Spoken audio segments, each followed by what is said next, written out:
আসসালামু আলাইকুম, শুভ সন্ধ্যা। যে যেখান থেকে আমার ভিডিও দেখছেন সকলকে আন্তরিক অভিনন্দন, শুভেচ্ছা ও ভালোবাসা। আমি মোহাম্মদ শিব্বির আহমেদ, চ্যানেল বাংলা 78 থেকে বলছি। এখানে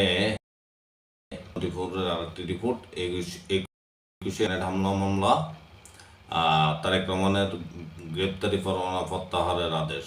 খবরে বলা হয় 21 আগস্ট হামলা মামলায় তারেক রহমান সহ খালাসপ্রাপ্ত 19 জনের নামে জারি থাকা গ্রেপ্তারি পরোয়ানা প্রত্যাহারের আদেশ দিয়েছেন আদালত।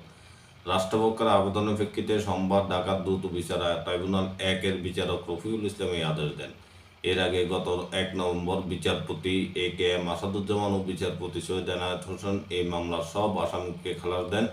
দ্রুত বিচার ট্রাইব্যুনাল 1-এর special public prosecutor Abdur Rashid Molla জানান, মামলায় তারেক রহমান সহ বাকিদের বিরুদ্ধে পূর্বে থাকা গ্রেপ্তারি পরোয়ানা প্রত্যাহার আদেশ দেন আদালত। হাইকোর্টের সেই আদেশ বিচারিক আদালতে এলে আমরা রাষ্ট্রপক্ষ থেকে তারেক রহমান সহ অন্যদের গ্রেপ্তারি পরোয়ানা প্রত্যাহার আবেদন করি। সেই আবেদনের প্রেক্ষিতে এই আদেশ দেন আদালত। এ ছিল তারেক রহমানের গ্রেপ্তারি পরোয়ানা প্রত্যাহার আদেশের সংবাদ। ভালো থাকবেন। আসসালামু আলাইকুম।